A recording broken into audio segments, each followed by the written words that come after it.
Welcome to Suman TV. నేను మీ కస్తూరి. ఇప్పటి వరకు గొర్రెల పెంపకం, కోళ్ల పెంపకం లాంటివి ఎన్నో చూసి ఉంటాం. కానీ వాటన్నిటికీ దీటుగా ఉండే పందుల పెంపకం గురించి ఈ రోజు మనం తెలుసుకున్నాం. పందుల నుంచి వచ్చే వ్యర్థాలు వ్యవసాయ భూములలో మంచి ఎరువుగా ఉపయోగిస్తారు. అంతేకాకుండా పక్షవాతంతో బాధపడుతున్న వారికి పంది నెయ్యి ఒక మంచి ఔషధంగా ఉపయోగపడుతుంది. చిన్న పిల్లల్లో ఎముకలు గట్టిపడడానికి పంది కొవ్వు ఎంతగానో దోహదపడుతుంది.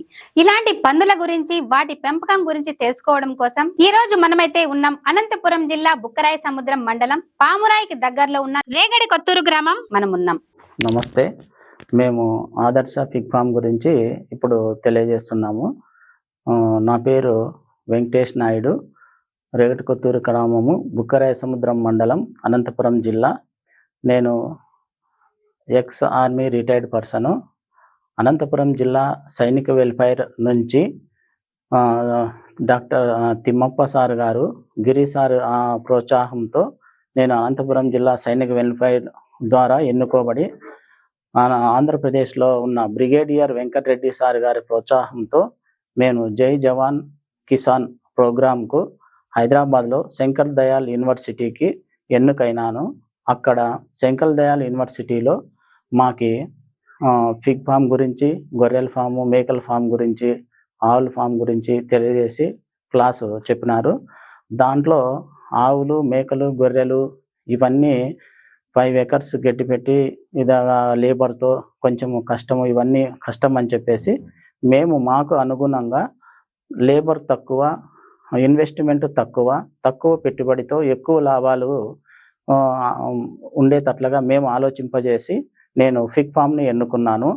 ఈ ఫిగ్ ఫాము హైదరాబాద్లో శంకర్ దయాళ్ యూనివర్సిటీలో ఉన్న మేనేజ్ వారు డాక్టర్ బాలసుబ్రహ్మణ్యం గారు, doctor Lakshmi madam, doctor Sahuji Sambaji doctor Sabu, వీళ్ళు మాకు ట్రైనింగ్లో చాలా ప్రోత్సాహం చేసి ట్రైనింగ్లో ప్రాక్టికల్లు ప్లస్ క్లాసులు, గ్రౌండ్లో ఫామ్ లేక్ కూడా తీసుకెళ్ళి చూపించి దాని ద్వారా మాకు చాలా మెలకువలు తెలియజేసి మీరు పెట్టండి, మేము వెనకల సపోర్ట్గా ఉంటాము అని నాబార్డు కూడా తెలియజేసింది. మేనేజు, నాబార్డు, జిల్లా సైనిక్ వెల్ఫేర్ బోర్డు, ఆంధ్రప్రదేశ్లో ఉన్న మా చైర్మన్ బ్రిగేడియర్ వెంకటరెడ్డి సార్ గారి ప్రోత్సాహంతో మేము ఈ సక్సెస్ను అందుకున్నాము. ఈ సక్సెస్లో మాకు 1 yearలోనే మేము పెట్టిన పెట్టుబడి మాకు రిటర్న్ వచ్చింది. మా ఫిగ్ ఫామ్ పేరు ఆదర్శ ఫిగ్ ఫాము. ఆదర్శ ఫిగ్ ఫామ్ గురించి మీకు తెలియజేస్తున్నాం. మనకి అదే పందుల పెంపకంలో అయితే సిపి ఫీడ్, మనము చిత్తూరు డిస్టిక్లో కంపెనీ ఉంది. సిపి ఫీడ్ ద్వారా మనము ఇక్కడ రిసీవ్ చేసుకొని మనం only morning 1 hour water spray చేస్తాడు, 1 hour పడతారు. ఆ తర్వాత ½ an hourలో ఫీడ్ వేస్తాడు. మార్నింగ్ 9 to 10 వాషింగ్ చేస్తాడు, 10 నుంచి 10:30 ఫీడ్ వేస్తారు. మళ్ళీ ఈవినింగ్ 3 o'clock వరకు ఎటువంటి పని లేదు. 3 to 4 మళ్ళీ వాషింగ్ చేస్తాడు, మళ్ళీ ½ an hourలో ఫీడ్ వేస్తారు. దీంట్లో వర్కర్కి ఎటువంటి ప్రాబ్లం లేదు, రిస్క్ ఎక్కువ లేదు, ప్లస్ మనకి లాభదాయకం ఎక్కువ ఉంది.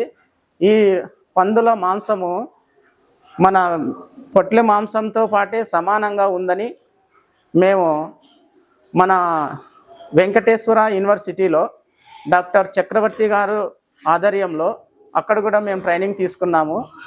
ఈ మాంసాహారానికి చాలా డిమాండ్ ఉంది.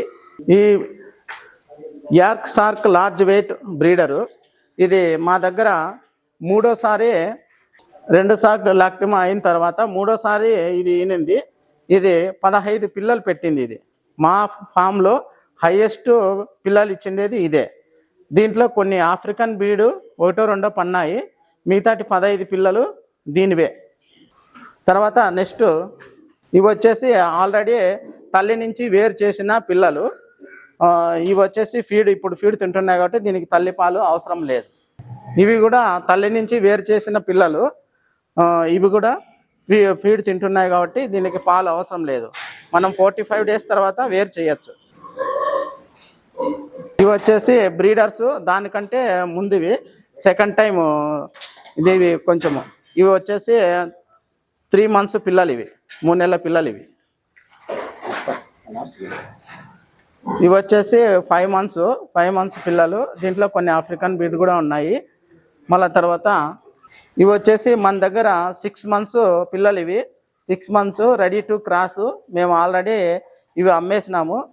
ఒక యూనిట్ వచ్చి 3.5 లక్షకు మేము అమ్మినాము. ఇవి వాళ్ళు 2 యూనిట్లు తీసుకొని పోయినారు. వాళ్ళు క్రాసింగ్ చేయడం మాకు తెలియదంటే మేమే క్రాస్ చేసి పెట్టినాము. త్వరలో వాళ్ళు తీసుకొని వెళ్తారు. ఇవి 2 యూనిట్లు.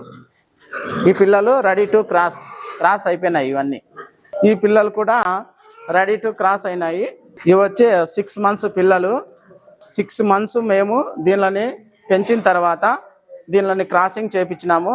ఇవి మ్యాక్సిమం 80 to 100 kgs ఉన్నాయి. ఒక్కొక్కటి 80 to 100 kg. మనం మ్యాక్సిమం క్రాసింగ్ చేయాలంటే 60 to 80 kg ఉండాలా. 60 kg అబవ్ అయితేనే మనం క్రాసింగ్ చేయించాలా. ఇవి వచ్చేసి ఇవి తల్లులు. మేము ఫస్ట్ తెచ్చిండేటివి ఒక యూనిట్ తెచ్చాము 10. ఆ 10లో ఇవి కూడా 3. ఇవి కూడా క్రాసింగ్ అయిండే బ్రీడ్. ఇవి క్రాసింగ్ చేసినాము. ఇవి కూడా క్రాసింగ్ చేపించాము. ఇవి 2 ఈతలు ఈని 3వ ఈత మళ్ళీ 3వ ఈత కూడా మేము క్రాసింగ్ చేయించినాము. ఇవి తల్లులు మేము తెచ్చిండేటివి. మేము తెచ్చిండేది ఫస్ట్ ఒక యూనిటే. ఒక యూనిట్ 10 ఫిమేల్, ఒక మేల్ తెచ్చినాము. దాంట్లో ఈ 3 ప్లస్ అక్కడ ముందర 2 చోట్ల 3 ఉన్నాయి. ఇక్కడ ఒకటి ఉంది. ఇది కూడా 3వసారి క్రాసింగ్ అయింది. 2 సార్లు ఈనిన తర్వాత 3వసారి క్రాసింగ్ చేయించాము. 1 monthలో ఇది మళ్ళీ పిల్లలు పెడతాది. ఇంకా ఈ పందుల పెంపకంలో అనేక లాభాలు ఉండటం వలన మేము దీన్ని ఎంచుకున్నాము. కాకపోతే దీంట్లో వర్కర్స్ వలన ఎటువంటి ఇబ్బంది లేదు. మేము ఫీడ్ వచ్చేసి సిపి ఫీడు తిరుపతి నుంచి తీసుకొని వస్తాము. ఈ సిపి ఫీడు సంచి కూడా ఇక్కడ ఒకసారి చూడండి. ఇది వచ్చి 996. ఇవి పంది ఈనిన తర్వాత పిల్లలకు మంచి పాలు ఉత్పత్తి అవ్వడానికి ఉపయోగపడేది. గ్రోయర్కి వచ్చేసి 952 world feed number 1 protector Chittoor నుంచి తీసుకొని వస్తాం. ఈ కంపెనీ ఫీడు సిపి ఫీడు ఇక్కడ కూడా ఉంది. ఈ గ్రోయర్ ఫీడు ఇది పిల్లలకు. ఇది మేము మొక్కజొన్నలు మా తోటలోనే పండడం వల్ల, మొక్కజొన్నలు మాకు సొంతంగా ఉండడం వల్ల మాకు వరి మడి కూడా పండింది. దాని ద్వారా నూకలు, తౌడు, మొక్కజొన్న 3 రకాల ఫీడ్ మా దగ్గరే ఉత్పత్తి కావడం వలన మేము మినరల్ మిక్చరు, సోయాబీను, శనగ చెక్క, తర్వాత మినరల్ మిక్చరు కొద్దిగా ఇవన్నీ కలిపి మేము సొంతంగా తయారు చేసిన ఫీడ్. ఇది ఎమర్జెన్సీ ఫీడ్. అంటే మనకు సిపి ఫీడ్ మనం బుక్ చేసిన టయానికి రాలేదనుకో, ఆ టైంలో మనము సొంతంగా తయారు చేసిన ఫీడు మేము యూజ్ చేస్తాము. దీన్ని మ్యాక్సిమం ఒక 6 hours వాటర్లో నానబెట్టిన తర్వాత, ఇప్పుడు మార్నింగ్ వేయాలంటే నైట్ నానబెట్టాలా, మధ్యాహ్నం వేయాలంటే మార్నింగ్ నానబెట్టాలా. నానబెట్టేసి ఒక 6 hours నానిన తర్వాత దీన్ని మనము పందులకు వేయచ్చు. ఒక పందికి వచ్చేసి 1 kg తరఫున మనము దీన్ని డిస్ట్రిబ్యూట్ చేయొచ్చు. పిల్లలు అయితే 1/2 kg వేయచ్చు. ఇంకా చిన్న పిల్లలు 2 months పిల్లలు అయితే 1/4 kg వేయచ్చు.